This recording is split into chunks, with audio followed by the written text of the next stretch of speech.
ഞാനിപ്പോ NEET എഴുതിയിട്ടിരിക്കുകയാണ്. Result വന്നപ്പോ all India rank 3,83,000 വന്നേക്കുന്നത്. ഒരു 322 അങ്ങനെയൊക്കെയാണ് വന്നേക്കുന്നത്.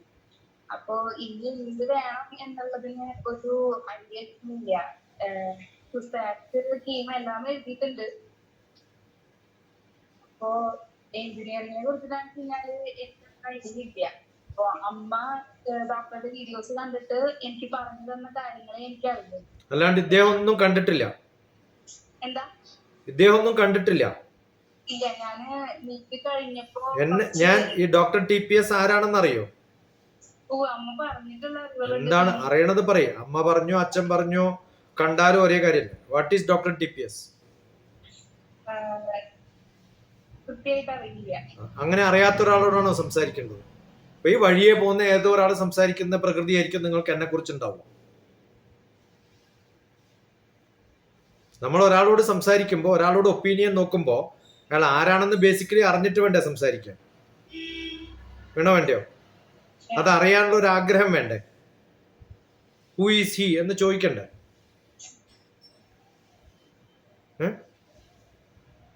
ഇങ്ങനെ ഗൈഡ് ചെയ്തിട്ടാണോ മക്കളെ പഠിപ്പിക്കേണ്ടത്? അല്ല, കൃത്യമായിട്ട് നമുക്ക് അറിയണ്ടേ? അമ്മ വാരിത്തരുന്ന ഭക്ഷണം കണ്ണും പൂട്ടി കഴിച്ചിരുന്ന കാലം തന്നെ അതേപോലെ തന്നെയാണോ ചെയ്യേണ്ടത് ഇപ്പോഴും? ഇതെന്താണ്? എനിക്ക് ഗുണമുള്ളതാണോ? ഞാൻ എന്റെ ക്വാളിഫിക്കേഷൻ എന്താണെന്നറിയോ? ഡോക്ടറേറ്റ് എടുത്തിട്ടുണ്ട്. ഏതില്? പിന്നെ ഒന്നും അറിയില്ല എന്ന് പറയുന്നത് എന്താ? അറിയാലോ, അറിയുന്നതല്ലേ പറയേണ്ടത്. എന്നെ കുറിച്ച് അറിയോന്ന് ചോദിച്ചാൽ അറിയുന്നത് പറയല്ലേ വേണ്ടത്. അറിയാത്തതിനെ കുറിച്ച് വേവലാതിപ്പെടുക വേണ്ടത്.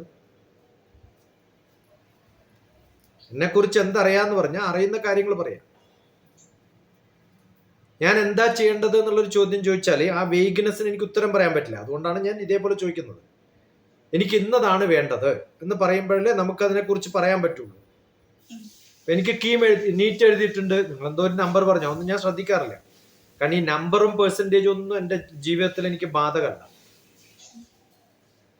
നിങ്ങൾക്ക് MBBS അഡ്മിഷൻ കിട്ടുമോ ഇല്ലയോ? കിട്ടാനുള്ള ചാൻസ് ഇല്ല എന്ന് അറിഞ്ഞു കഴിഞ്ഞാൽ ഇനി എന്താണ്? അതില് 3 ലക്ഷം കിട്ടിയോ 1 ലക്ഷം കിട്ടിയോ എന്നൊന്നും ബാധകമല്ലല്ലോ നമുക്ക്. ആണോ?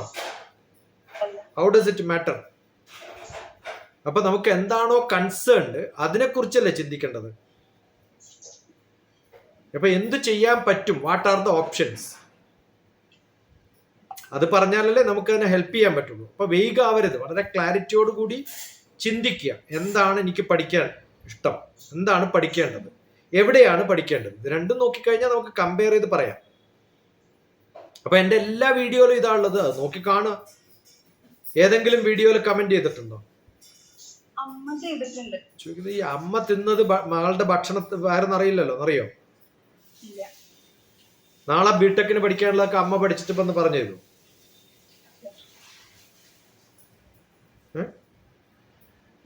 ഇയാൾക്ക് എന്താ തിരക്ക്? 24 മണിക്കൂർ എന്താ ചെയ്യണേ? ഇന്ന് രാവിലെ മുതല് ഇപ്പൊ 11:15 വരെ എന്താ ചെയ്തത്?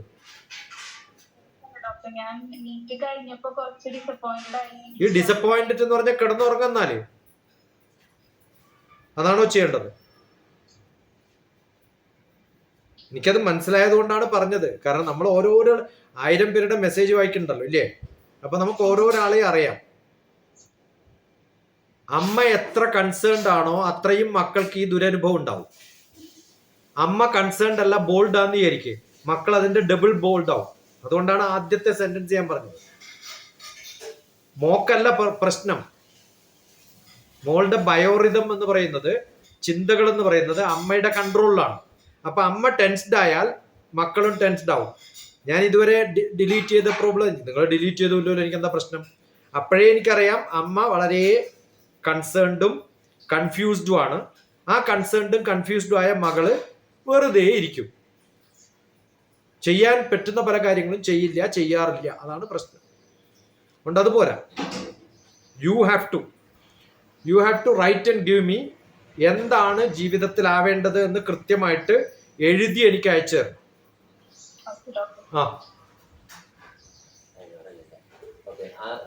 ബെഡ്റൂമിലെ അതിന്റെ ലെഫ്റ്റ് സൈഡിലെ ഷോക്കേസില്ലേ, അതുമ്പോ ചാനൽ ഗ്ലാസ് ഉണ്ട്. ഇഷ്ടമുള്ള അത് ചെയ്യാം. വേറെ കണ്ടു സ്റ്റാൻഡൊക്കെ. അപ്പൊ ചെയ്യേണ്ടത് എന്താണെന്ന് മനസ്സിലായില്ലേ? ഓക്കെ, എന്താണ് ചെയ്യേണ്ടത്? അത് ഇത് മാത്രം അടച്ചാൽ മറ്റേ അടക്കണ്ട, തുറന്നു വെച്ചു. ഇത് തുറന്നിടാ. ഇത് അടക്കുക, മറ്റേ തുറന്നിടുക ഫുൾ. ആ ഫുൾ തുറന്നിട്. ഇങ്ങനെ ഹാഫ് തുറക്കണേ. മനസ്സിലാണ്ട് പറഞ്ഞേ? അപ്പൊ കൃത്യമായിട്ടൊരു സ്റ്റേറ്റ്മെന്റ് ഓഫ് പർപ്പസ്. ശ്വസിക്കുന്നത് നമ്മളാണ്, ഭക്ഷണം കഴിക്കുന്നത് നമ്മളാണ്, ജീവിക്കുന്നത് നമ്മളാണ്, നമ്മുടെ കാര്യം നമ്മളാ തീരുമാനിക്കേണ്ടത്. എന്താവണം ജീവിതത്തിൽ എന്നാണ് കൃത്യമായിട്ട് അറിയേണ്ടത്. എന്താവണം എന്നറിഞ്ഞാലേ ഏത് ബസ്സിലാ പോകണ്ടെന്ന് അറിയുള്ളൂ. അതല്ലാതെ ആരോ പിടിച്ച് ബസ് കയറ്റി കഴിഞ്ഞാൽ എന്ത് ചെയ്യും? എവിടെയാ പോകേണ്ടതെന്നൊന്നും പറഞ്ഞിട്ടില്ല. ബസ് പിടിച്ചങ്ങോട്ട് കയറ്റാണ്, എന്ത് ചെയ്യും? എന്നിട്ട് കണ്ടക്ടർ ചോദിക്കും ടിക്കറ്റ് എടുക്കാൻ എവിടെയാ പോകേണ്ടത്. അപ്പൊ എന്ത് പറയും? അറിയില്ല എന്ന് പറയും. അയാൾ എന്ത് ചെയ്യും? ഇറക്കി വിടും. അതുകൊണ്ടാണ് പല ആൾക്കാരും നന്നാവാത്തത്. ഓക്കെ, ഈ നിമിഷം മുതൽ you are bold, you are strong, you have taken your decision. എന്ത് വേണമെന്ന് കൃത്യമായിട്ട് എഴുതി വെക്കുക. ഒരു പ്രാവശ്യം എഴുതിയത് പിന്നെ ചിന്തിക്കില്ല. അല്ലെങ്കിൽ എഴുതാതിരുന്ന എന്ത് ചെയ്യും? ഇത് തന്നെ ചിന്തിച്ചുകൊണ്ടിരിക്കും, പറഞ്ഞുകൊണ്ടിരിക്കും. അടുത്ത അയൽവാസികൾ പറയും, ബന്ധുക്കൾ പറയും, വഴിയെ പോകുന്നവരൊക്കെ പറയും. ഇതൊക്കെ കേട്ടുകൊണ്ട് നമ്മുടെ സമയം വെറുതെ കളയും. ആണോ അല്ലയോ? അല്ലെങ്കിൽ രാവിലെ എത്ര മണിക്ക് എഴുന്നേറ്റു? എന്റെ നാടാണ്. ഇന്നലെ കൊട്ടിയൂരിനെ കുറിച്ച് ഞാൻ ഒരു പ്രഭാഷണം നടത്തിയതേ ഉള്ളൂ. കൊട്ടിയൂര് പോകുമ്പോ എന്ത് നാമാ ചൊല്ല? അവിടെ ഏതാ പിന്നെ ഭഗവാൻ? പരമേശ്വരൻ. എങ്ങനെയാ ഗോവിന്ദ എന്ന് വിളിക്കണേ?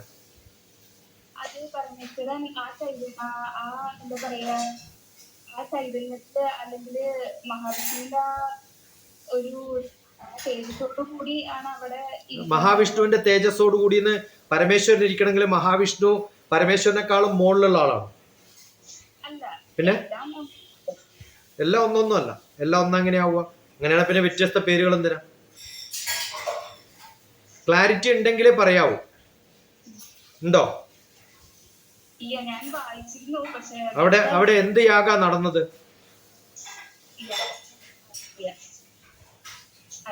ABC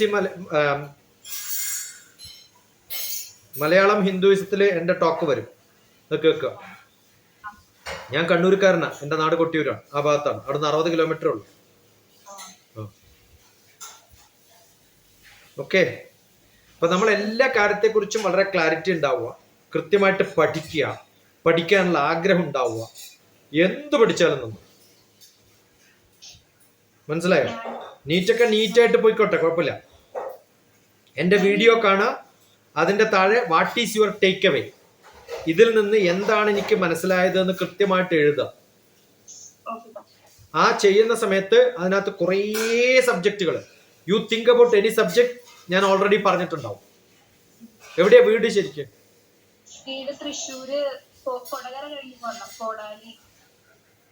ഞാൻ ഇരിങ്ങാലക്കുടയാണ്. അതുകൊണ്ടാണ് ഞാൻ അവിടെ ഉണ്ടെന്ന് പറഞ്ഞത്. അതാ കൺഫ്യൂസ്ഡ് ആണെന്ന് പറഞ്ഞുകൊണ്ടാണ് ഞാൻ ഉണ്ടെന്ന് പറഞ്ഞത്. എന്നെ കാണണമെന്ന് ആഗ്രഹിച്ച് ഇരിങ്ങാലക്കുട ഉണ്ടോ എന്ന് ചോദിച്ചവർക്ക് പോലും ഞാൻ ആ മെസ്സേജ് അയച്ചിട്ടുണ്ടായിരുന്നില്ല. കാരണം ഞാൻ ഒരു സൈക്കോതെറാപ്പിസ്റ്റ് ആണ്. ഒരാളുടെ മെന്റൽ സ്റ്റേറ്റ് നമുക്കറിയാം. ഒരാൾ മെസ്സേജ് അയച്ച് 1 ഡിലീറ്റ് ചെയ്താൽ കുഴപ്പമില്ല, 2 ഡിലീറ്റ് ചെയ്തു, 3 ഡിലീറ്റ് ചെയ്തു. അപ്പൊ എന്തോ കൺഫ്യൂഷൻ ഉണ്ട്, എന്തോ പ്രോബ്ലം ഉണ്ട് എന്ന് എനിക്ക് തോന്നുന്നതുകൊണ്ടാണ് ഞാൻ മറ്റേ ഇരിങ്ങാലക്കൂടാന്ന് എഴുതിയത്.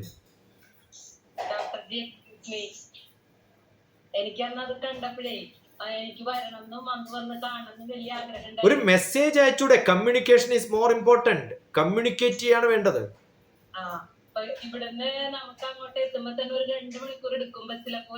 ഞാൻ ചോദിക്കണത്, ലോകത്തില് ഞാൻ പണ്ട് കണ്ണൂര് പ്രോഗ്രാം നടത്തുമ്പോഴേ ചില എറണാകുളത്തുള്ള കുട്ടികൾ പറയും അയാൾക്ക് ആർമിയിൽ ചേരാനാണ് ഇഷ്ടം, NDA പാസ്സാവണം.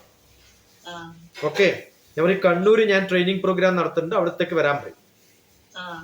അയ്യോ കണ്ണൂരോ? അപ്പൊ എറണാകുളത്ത് നിന്ന് കണ്ണൂര് വരാൻ പറ്റാത്തവനാണ് ആർമി ചേരാൻ പോണത്. അങ്ങനെ പറ്റുമോ? അപ്പൊ ഞാൻ അവരോട് പറഞ്ഞു, ആർമിയുടെ ഹെഡ് ക്വാർട്ടേഴ്സ് കൂത്താട്ടുകുളത്ത് തുടങ്ങുമ്പോ നീ ചേർന്നാ മതി മോനെ. അപ്പൊ നമുക്ക് മനക്കെടാൻ തയ്യാറാവണം. ആ മനക്കെടാൻ തയ്യാറാവുമ്പോഴാണ് നമ്മൾ എല്ലാ കാര്യവും നേടുക. ആ സ്വഭാവം ഇല്ലെങ്കിൽ മക്കൾക്കും അതേ സ്വഭാവം. കൊട്ടിയൂര് വരെ പോകാൻ പറ്റും. മനസ്സിലാവുണ്ടോ? ആണോ അല്ലയോ? ഞാൻ മുമ്പ് തീരുമാനിച്ചോ ഇപ്പോഴോന്നല്ല. മുമ്പ് എല്ലാത്തിനും പ്രയോറിറ്റി എന്ന് പറയുന്നത് മനുഷ്യന്മാർക്ക് ആദ്യം വേണ്ടത് പ്രയോറിറ്റി തീരുമാനിക്കാനുള്ള കഴിവാണ്. മനസ്സിലാവുണ്ടോ? നിങ്ങളെ ഭഗവാൻ രക്ഷിച്ചോളും. പിന്നെ ഞാൻ എന്തിനാ സംസാരിക്കണം നിങ്ങളോട്? പിന്നെ അല്ലാണ്ട് അതൊക്കെ പോട്ടെ, ഞാൻ തന്ത്രം പഠിച്ചിട്ടുള്ള ആളാണ്. ഓക്കെ, ബ്രഹ്മശ്രീ KPC അനുജൻ ഭട്ടതിരിപ്പാടിന്റെ ശിഷ്യനാണ് ഞാൻ. ഓക്കെ, നമുക്ക് ഏറ്റവും അത്യാവശ്യമായിട്ട് വേണ്ടത് നമുക്ക് എന്ത് വേണം, എന്താണ് പ്രയോറിറ്റി എന്ന് തീരുമാനിക്കാനുള്ള കഴിവാണ്. പൂജാരി കിണറ്റിൽ വീണാല് ഭഗവാൻ രക്ഷിച്ചോളൂ എന്ന് പറഞ്ഞ് കിണറ്റിലിരിക്കാറൊന്നുമില്ല, ഉണ്ടോ? ചെയ്യാനുള്ള പണി ആദ്യം ചെയ്യാം. ഭഗവത്ഗീത ഡോക്ടർ TPS പഠിപ്പിക്കുന്നത് പഠിച്ചു നോക്ക്. കർമ്മമാണ് ഇമ്പോർട്ടന്റ്. കലവു കർത്തയുഗം കർമ്മ സദായ കർത്തുമിഷ്ടതി സ്വാമിദ്രോഹി ഇതം മത്വ ഇതരാം ബാധതേ കലി എന്നാണ്. കലികാലത്തിൽ നെഗറ്റീവായിട്ടുള്ള ചിന്തകൾ വരുന്നവർക്കൊക്കെ കർമ്മങ്ങൾ കൃത്യമായി ചെയ്യാൻ പറ്റാത്തതുകൊണ്ടുണ്ടാകുന്ന പ്രശ്നങ്ങളുണ്ടാവും.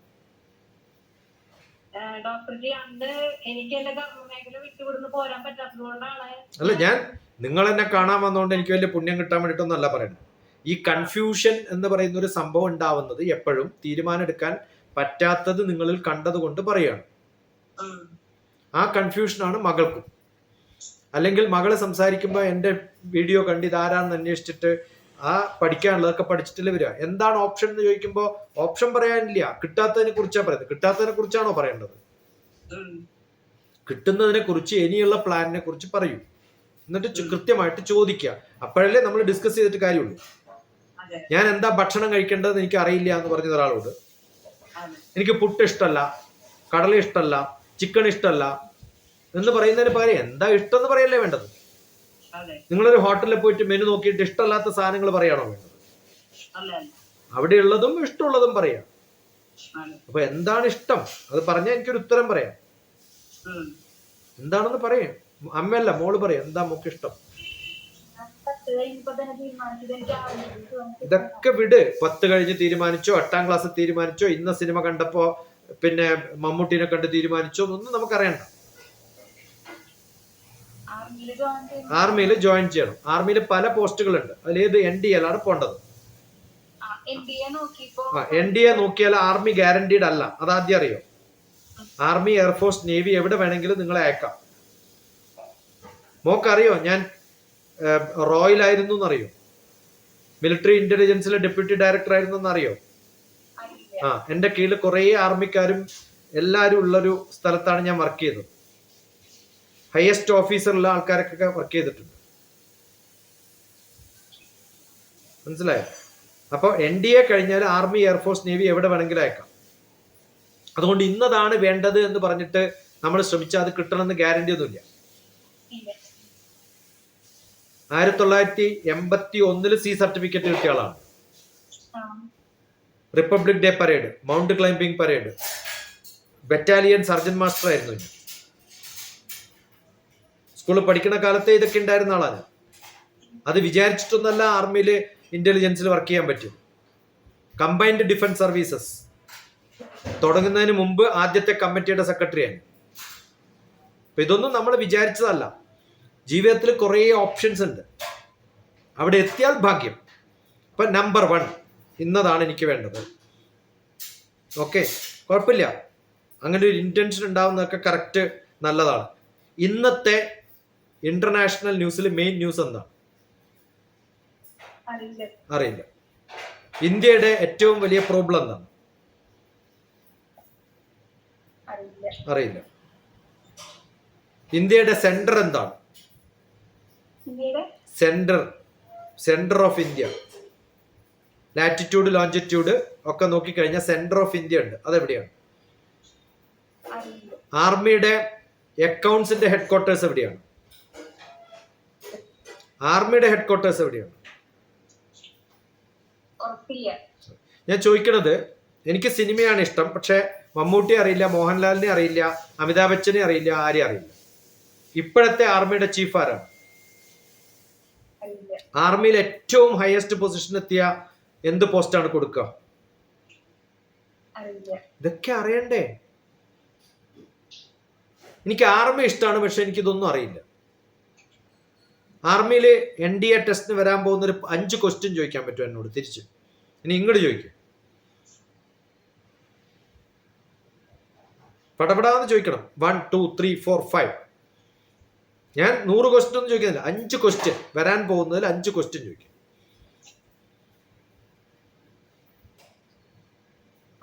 കിട്ടില്ല. ഞാൻ പറയുന്നത് നമ്മളൊരു എക്സാമിനേഷന് പ്രിപ്പയർ ചെയ്യുമ്പം എപ്പോഴാണ് കോൺഫിഡൻസ് ഉണ്ടാവുക എന്നറിയോ? ഇല്ല. വരാൻ പോകുന്ന 10 ക്വസ്റ്റ്യൻ എനിക്ക് അറിയാൻ പറ്റിയ 10 വന്നാൽ എനിക്ക് 10-ൽ 10 കിട്ടി. ആ. 100 ക്വസ്റ്റ്യൻ ആണെങ്കിൽ 100ഉം ഗസ് ചെയ്യാൻ പറ്റിയ 100-ൽ 100 കിട്ടി. ഇനി 100ഉം പഠിക്കാൻ പറ്റാത്തതുകൊണ്ട് ഞാൻ 200 എണ്ണം പഠിക്കും, ഉറപ്പില്ലാത്തതുകൊണ്ട്. അതിൽ 100 എണ്ണം വന്നാലും രക്ഷപ്പെട്ടു. അപ്പൊ നമ്മുടെ കോൺഫിഡൻസ് എന്ന് പറയുന്നത് എല്ലാം വായിക്കലല്ല, എല്ലാം അറിയേണ്ട കാര്യമില്ല, പക്ഷെ കൃത്യമായിട്ട് അറിയണം. ഈ നിമിഷം മുതൽ ആർമി ആണോ നേവി ആണോ എയർഫോഴ്സ് ആണോ എന്നൊക്കെ ലോകം തീരുമാനിക്കും, നമ്മളല്ലോ തീരുമാനിക്കുക. മനസ്സിലാകണ്ടോ? ഒരു നിമിഷം കളയാതെ പഠിക്കാം. എന്താണ് പഠിക്കേണ്ടതെന്ന് വെച്ചാൽ അതൊന്നും ചോദിക്കരുത്, എന്തും പഠിക്കാം. ന്യൂസ് പേപ്പർ വായിക്കുക, നോളജ് ഉണ്ടാക്കുക, ഇംഗ്ലീഷ് കോംപ്രഹെൻഷൻ നല്ല പോലെ വേണം, കമ്മ്യൂണിക്കേഷൻ വേണം, ലോജിക്കൽ റീസണിങ് വേണം, അനലിറ്റിക്കൽ സ്കിൽ വേണം, മാത്തമാറ്റിക്കൽ എബിലിറ്റി വേണം. NDA പോകണമെന്ന് ആഗ്രഹം ഉണ്ടായിട്ട് എന്താ കാര്യം? പ്രിപ്പറേഷൻ വേണം, നല്ലപോലെ പ്രിപ്പയർ ചെയ്യണം. ഞാൻ നോക്കിയപ്പോൾ എന്റെ കണ്ണിൽ പ്രശ്നമുണ്ട് മോളെ. അത് രണ്ടാമത്തെ വിഷയം. ഞാൻ പറഞ്ഞത് ഫിസിക്കൽ പ്രോബ്ലംസും ഒക്കെ രണ്ടാമത്തെ വിഷയം. ഏത് കണ്ണിന്റെ പ്രോബ്ലവും 1 മാസം കൊണ്ട് 10 ദിവസം കൊണ്ട് ലേസർ ട്രീറ്റ്മെന്റ് കൊണ്ട് മാറ്റാം. Do you know this? ഞാൻ ചോദിക്കണത് പറയണം. നിങ്ങൾ ഓരോ കാര്യം പറയുമ്പോൾ അതിന്റെ സൊല്യൂഷൻ ഞാൻ പറയുമ്പോൾ അടുത്ത സ്റ്റെപ്പ് എടുക്കരുത്. കണ്ണിന് പ്രോബ്ലം ആണെന്ന് പറയുന്ന ഒരാളോട് കണ്ണിന്റെ പ്രോബ്ലം ലേസർ ട്രീറ്റ്മെന്റ് കൊണ്ട് മാറ്റാം, പക്ഷെ നോളജ് ഇല്ലായ്മ ലേസർ ട്രീറ്റ്മെന്റ് കൊണ്ട് മാറ്റാൻ പറ്റില്ലല്ലോ. അപ്പൊ ഇത് എക്സ്ക്യൂസ് ആണ്. കണ്ണിന് പ്രോബ്ലം ഉള്ളതുകൊണ്ടൊന്നും ആരും ആർമിയിൽ ചേരാണ്ടിരിക്കാറില്ല. നിങ്ങൾ ഹൈലി ഇന്റലിജന്റ് ആണെന്ന് വിചാരിക്കും. ആർമി ഓഫീസേഴ്സിനൊക്കെ കണ്ണടയുണ്ട്. ഇനി ലേസർ ട്രീറ്റ്മെന്റ് കൊണ്ട് മാറ്റാൻ പറ്റുന്ന അസുഖത്തിനെ കുറിച്ചാണ് ഇപ്പൊ പറയണത്. പലരും മെഡിക്കലി അൺഫിറ്റ് ആണെന്ന് പ്രൂവ് ചെയ്യാറുണ്ട്. പ്രൂവ് ചെയ്ത് കഴിഞ്ഞാൽ നല്ല ബ്രില്യൻ്റ് ആയിട്ടുള്ള എലിജിബിൾ കാൻഡിഡേറ്റ് ആയിട്ടുള്ള പ്രോമിസിങ് ആയിട്ടുള്ള ഒരു ഓഫീസർ ആക്കാൻ പറ്റുമെന്ന് ഉറപ്പുണ്ടെങ്കിൽ അവർ ഉടനെ തന്നെ നിങ്ങൾ റെഫർ ചെയ്തിട്ട് പറയും ഇന്ന ട്രീറ്റ്മെന്റും കൂടി കഴിഞ്ഞിട്ട് re appear four medical test എന്ന് പറയും. അറിയോ അത്? ഇതൊക്കെയാണ് ചെയ്യാറ്. അതൊക്കെ അറിയുന്നതുകൊണ്ടാണ് കൃത്യമായിട്ട് പറയുന്നത്.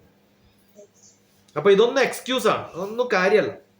What you want to be എന്നതാണ്. അതിന് ഇന്നതൊക്കെയാണ് ചെയ്യേണ്ടത്. എനിക്ക് ചെയ്യാൻ പറ്റുന്നത് നമ്മൾ ചെയ്യാം. കണ്ണിന് അസുഖം ഉണ്ടാക്കിയിട്ടുള്ളത് പടച്ചവനായിരിക്കും, അല്ലെങ്കിൽ ഇങ്ങനെ കണ്ണട വെക്കുന്നുണ്ടാണ്.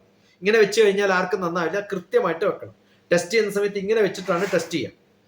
അത് മുന്നോട്ട് ഒരു സ്റ്റെപ്പ്, ഒരു 1/2 സെന്റിമീറ്റർ വന്നാൽ ഡീഫോക്കസ്ഡ് ആവും. അപ്പൊ കണ്ണിന്റെ പവർ കൂടിക്കൊണ്ടേയിരിക്കും. കൊണ്ട് കണ്ണട പ്രസ് ചെയ്തിട്ട് ബാക്കിലേക്ക് വെക്കുക. ഒക്കെയാണ് ചെയ്യേണ്ടത്. ഇനി അതില്ല, അല്ലെങ്കിൽ അത് വിട്ടു, അത് പറ്റുന്നില്ല, അടുത്ത ഓപ്ഷൻ എന്താണ്? ഇപ്പൊ ഞാൻ പറഞ്ഞല്ലോ, എന്ത് കിട്ടില്ല, എന്ത് വേണ്ട എന്നല്ല ഡിസ്കസ് ചെയ്യേണ്ടത്, എന്ത് വേണമെന്നാണ് ഡിസ്കസ് ചെയ്യേണ്ടത്. എന്താണ് എനിക്ക് സഹായിക്കാൻ പറ്റുന്ന, വേണമെന്ന് തോന്നുന്ന ഒരു കാര്യം കൃത്യമായിട്ട് പറയാം. ഇനി ഇപ്പൊ നോക്കണത് MNS നോക്കാനായിട്ട്. എന്താണ് MNS? Military nursing service. Nursing service. അതിൽ എൻട്രൻസ് എഴുതിയോ? ഇല്ല, ഇപ്പൊ അപ്ലിക്കേഷൻ എടുക്കണുണ്ട്. ഓക്കെ. എന്നിട്ട് ഇന്നിപ്പോ അപ്ലൈ ചെയ്യാൻ പോകണുണ്ട്. അത് ഇന്ന് മുതൽ അപ്ലൈ ചെയ്തിട്ട് വെറുതെ ഇരിക്കല്ല. ഇന്ന് രാവിലെ എഴുന്നേറ്റത് മുതൽ ഈ സമയം വരെ നിങ്ങൾ കാണുന്ന എല്ലാ സമയവും വേസ്റ്റ് ചെയ്തിട്ട് കാര്യമില്ല. ആ അപ്ലിക്കേഷൻ കൊടുക്കുമ്പം മുതൽ നിങ്ങൾ പ്രിപ്പറേഷൻ തുടങ്ങണം. അവിടെയും ഞാൻ എപ്പോഴെങ്കിലും ഗതികേടിന് ഇനി എന്നെ വിളിക്കാൻ തോന്നിയാൽ ഞാൻ അടുത്ത പ്രാവശ്യം ചോദിക്കുക, ആ ടെസ്റ്റിന് വരുന്ന ക്വസ്റ്റ്യൻസ് എന്താണെന്ന് പറയാം. അങ്ങനെയാണ് പ്രിപ്പയർ ചെയ്യുക. വരാൻ പോകുന്ന ചോദ്യം എടുക്കുക, അത് പഠിക്കുക. മനസ്സിലാവുണ്ടോ? അപ്പൊ കൃത്യമായിട്ട് പ്രിപ്പയർ ചെയ്യുക, പഠിക്കുക. അതെപ്പോഴാണ് എക്സാം വരിക? എക്സാം വരുന്നത് സെപ്റ്റംബറിന് മുമ്പായിട്ടാണ് കൃത്യമായിട്ടുള്ളത്. ഓക്കെ, സെപ്റ്റംബർ ഏകദേശം. കൃത്യ ഡേറ്റും സമയവും വാച്ചൊന്നും അല്ലല്ലോ ഞാൻ ചോദിക്കുന്നത്. സെപ്റ്റംബർ ആകുമ്പോൾ എക്സാം തീരും. അപ്പൊ അതുവരെ എന്ത് ചെയ്യും? പ്രിപ്പയർ ചെയ്യും. ബൈ ചാൻസ് അത് കിട്ടിയില്ലെങ്കിൽ എന്ത് ചെയ്യും? ബൈ ചാൻസ് കിട്ടിയില്ലെങ്കിൽ ആണ് എഞ്ചിനീയറിംഗ് ഓപ്ഷൻസ് നോക്കാനായിട്ട് ആഗ്രഹിക്കുന്നത്. അപ്പൊ എഞ്ചിനീയറിംഗിൽ എവിടെ ചേരും? അത് പറയ് അടുത്ത വേഗം. അത് അത് ഒരു ഐഡിയ ഇല്ല ഡോക്ടർ. വീട്ടിന് തൊട്ടടുത്ത എഞ്ചിനീയറിംഗ് കോളേജ് ഏതാണ്? വീടിന് തൊട്ടടുത്ത്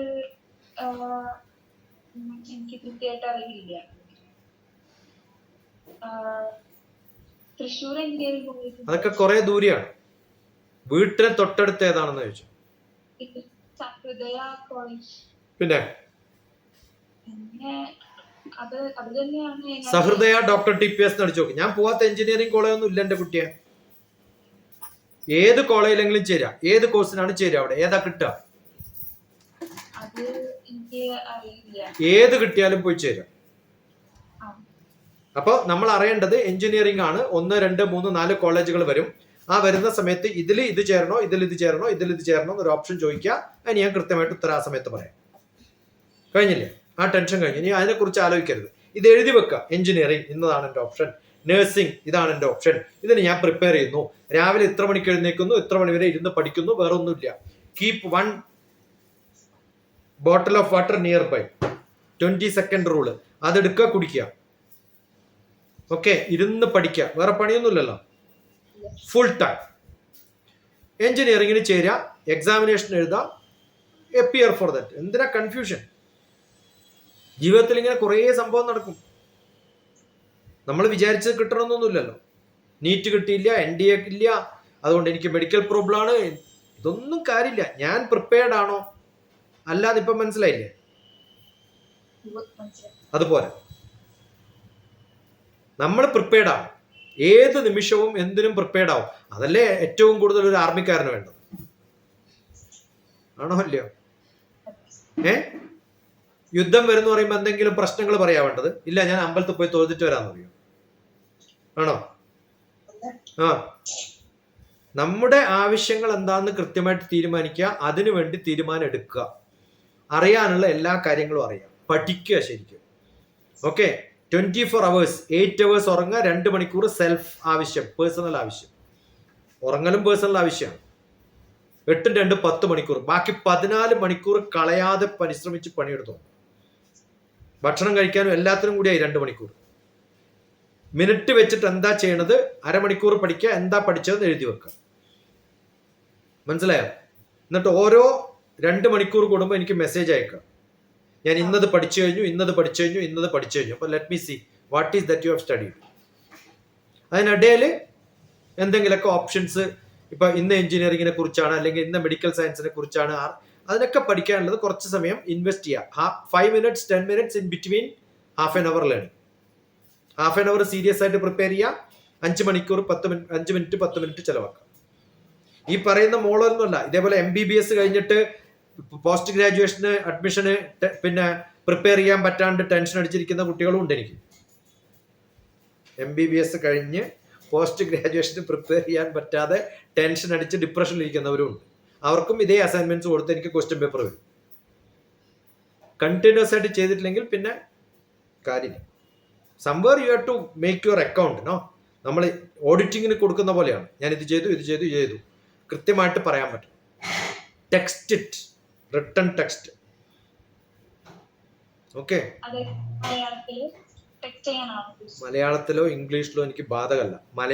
മലയാളി ഇംഗ്ലീഷിൽ എഴുതാണ്ടിരുന്നാൽ മതി. മനസ്സിലാണ്ടോ? NJAN ഞാൻ ഒന്നും എഴുതാണ്ടിരുന്നാൽ മതി. എവിടെ അമ്മ?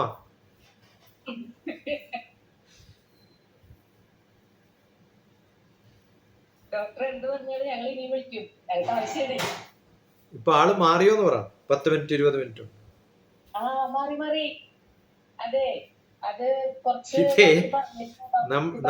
നല്ല പോലെ ഈ ഇങ്ങനെയൊക്കെ പറഞ്ഞാലേ ചിലപ്പം ഏക്കുള്ളൂ. അതുകൊണ്ട് പറയണത്. നിങ്ങൾ എത്ര കൺഫ്യൂസ്ഡ് ആവുന്നോ, ബയോറിതം എന്ന് പറഞ്ഞൊരു സയൻസ് ഉണ്ട്. നിങ്ങൾ കൺഫ്യൂസ്ഡ് ആയാൽ മക്കളും കൺഫ്യൂസ്ഡ് ആവും. അമ്മയുടെ ബയോറിതാണ് മക്കളിൽ ഉണ്ടാവും. ഓക്കെ, എൻ്റെ അമ്മയൊക്കെ എനിക്ക് ആകെ തന്നിട്ടുള്ളത്, തലയിൽ കൈവച്ചിട്ട് എപ്പോഴും പറയും, മോനെ നാളെ നീ നന്നാവും. എന്താ പറയാ? ആ വലത്തെ കൈ മോളുടെ തലയിൽ വെച്ചിട്ട് നാളെ നീ നന്നാവും എന്ന് പറ. ഒരു പരമശിവനും വേണ്ട, അമ്മയുടെ ആശീർവാദമാണ് മക്കൾക്ക് വേണ്ടത്.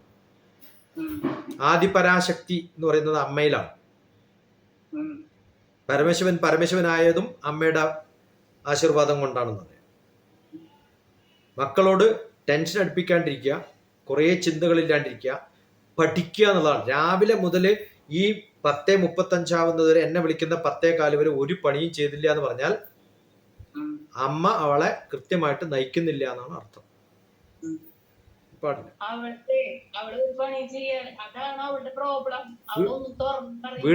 വീട്ടിലെ നല്ല ചൂരല് വെക്കണം. രാവിലെ ഭക്ഷണം കൊടുക്കരുത്. രണ്ട് നല്ല പോലെ 4 ബക്കറ്റ് വെള്ളം എഴുന്നേറ്റ ഉടനെ തന്നെ പെരടിക്കങ്ങോട്ട് ഒഴിക്കുക. നല്ല പോലെ പണിയെടുപ്പിക്കുക. ഇതൊക്കെ ഇതുണ്ടല്ലോ ഡോക്ടർ ജി, ഇന്നത്തെ കാര്യം അവള് പറഞ്ഞല്ലോ, അവളൊന്നും ചെയ്തിട്ടില്ല. അവ ഇന്നലെ യാത്ര കഴിഞ്ഞ് പുതുക്കാട് എന്ന് പറഞ്ഞ സ്ഥലം അറിയാം, എനിക്ക് എല്ലാ ജിയോഗ്രഫി അറിയുന്ന ആളാണ്. അവിടെ എത്തിയിട്ട് ഇന്ന് 8:45 ഇവിടെ എത്തിയത്. അത് കഴിഞ്ഞ് വന്നു, ഭക്ഷണം കഴിച്ചു. കുറച്ചു നേരം എല്ലാവരും സംസാരിച്ചിട്ടൊക്കെയാണ് ഞാൻ ഡോക്ടർ ജിയോട് മെസ്സേജ് ചെയ്ത് ചോദിച്ചത്. അപ്പൊ ഞാൻ പറഞ്ഞു, അപ്പൊ ഞാൻ എന്നോട് ചോദിച്ചു, ഞാനിപ്പോ കുളിക്കാൻ പോയാല് വൈകില്ലേ?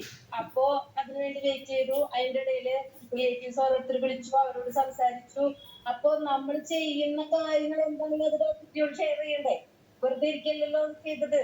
അവിടെ എടുത്ത ഫോട്ടോസ് ആ കൂടെ ഉണ്ടായ എല്ലാ ആൾക്കാർക്കും അയച്ചു കൊടുത്തു. അതൊക്കെ നമ്മുടെ ഒരു പ്രവൃത്തി. അപ്പൊ ആ ഒരു തുറന്ന് പറച്ചിലുകൾ അവളില്ല.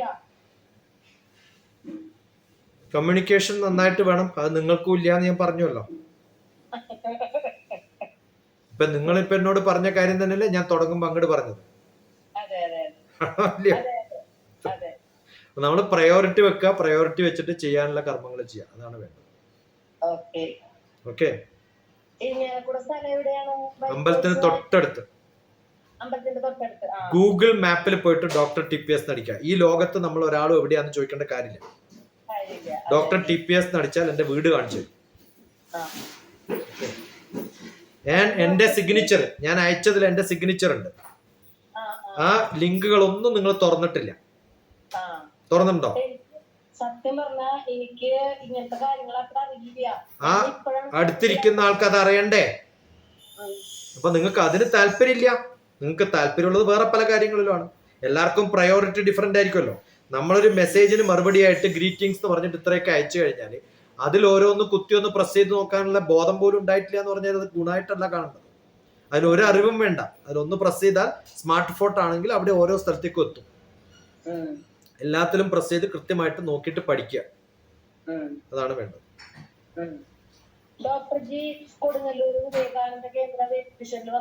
അവിടെ ഇഷ്ടം പോലെ ക്ലാസ് എടുത്തിട്ടുണ്ട്. അവിടെ ക്യാമ്പ് നടത്തിയിട്ടുണ്ട് ഞാൻ.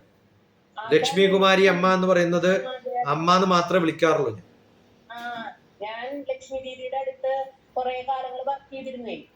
അപ്പോ അതായത് ഞാൻ എന്റെ ഒരു ടീനേജ് സമയത്ത് ഒരു 20 വർഷം മുമ്പ്. അപ്പോ എനിക്ക് ഇതിൽ കണ്ടപ്പോ നല്ല ഫെമിലിയർ ആയിട്ട് ഞാൻ അവിടെ ക്യാമ്പ് നടത്തിയിട്ടുണ്ട്. അവിടെ പ്രഭാഷണം കൊടുത്തിട്ടുണ്ട്. ദശമഹാവിദ്യ എന്ന പ്രഭാഷണം ആദ്യമായിട്ട് ചെയ്തത് ഞാൻ അവിടെയാണ്. ദീദിയുടെ ജന്മദിനം നടത്തിയപ്പോ ഡോക്ടർ ജി വന്നിരുന്നോ? കുറേ സംഭവങ്ങൾക്ക് ഞാൻ അവിടെ ഉണ്ടായിട്ടുണ്ട്. ഓക്കെ, അപ്പൊ ഞാൻ കണ്ടിട്ടുണ്ട് ഡോക്ടർ ജിയെ. സന്തോഷായി. ഓക്കെ, അപ്പൊ നല്ലപോലെ പഠിക്കാം. Okay okay. ഓരോ സമയവും നിമിഷം ജ്വലിതം ശ്രേയം നതു ധൂമയിതും ചിരം. ജ്വലിച്ച് ജീവിക്കണം, പുകഞ്ഞ് ജീവിക്കരുത്, സമയം കളയരുത്. Okay okay. ഇനിയിപ്പോ ഇവളോട് പറഞ്ഞ കാര്യം ചെയ്തിട്ട് മെസ്സേജ് ചെയ്താൽ പോരെ ഡോക്ടർ ജിക്ക്? നിങ്ങളുടെ ഇഷ്ടം എന്താണോ മനസ്സിലാക്കിയത് അത് ചെയ്യാം. ഓക്കെ. ഏതൊക്കെയാണ് കിട്ടിയ, എന്താണ് കിട്ടുക, അവിടെ പോയി ചേരുക, അതാണ് ആദ്യം വേണ്ടത്. ഏത് പഠിച്ചാലും നന്നാവും, എവിടെ പഠിച്ചാലും നന്നാവും. പക്ഷെ അവനവൻ ചെയ്യേണ്ട കാര്യം നല്ല 100% ഡെഡിക്കേഷനോടുകൂടി ചെയ്യാം, അതാണ് വേണ്ടത്. എനിക്കൊരു കൺഫ്യൂഷൻ ഉള്ളത് എന്താണെന്നറിയോ? കുട്ടിക്ക് ബയോളജിയാണ് കൂടുതൽ താല്പര്യം. ഇതൊന്നും അർത്ഥമില്ല. എനിക്ക് ദോശയാണ് ഇഷ്ടം എന്ന് പറഞ്ഞാൽ ഇഡ്ഡലി വെച്ച് കഴിക്കാണ്ടിരിക്കാൻ പറ്റുമോ? ഉണ്ടാക്കിയത് എന്താണ് അത് കഴിക്കുക, അതാ വേണ്ടത്. കിട്ടുന്നത് എന്താണ് അത് പഠിക്കുക, കോൺഫിഡൻസ് എനിക്കുണ്ട്. പഠിക്കാനാണ് ശ്രമിക്കും, അത്രേ വേണ്ടൂ. ശ്രമിച്ചിട്ട് കാര്യമില്ല, ചെയ്യാ വേണ്ടത്. ഓക്കെ. ഇത് യൂട്യൂബിലിടണോ? യൂട്യൂബില് ഇപ്പൊ കുറച്ചും കൂടി ഒന്ന് നല്ല രീതിയിലൊക്കെ സംസാരിച്ചു തുടങ്ങിയിട്ടാ പോരെ. നിങ്ങളുടെ മുഖം ഇല്ലാതെ ഞാൻ ഇടും. അതായിക്കോട്ടെ, കുഴപ്പമില്ല. Okay, thank you doctor. By.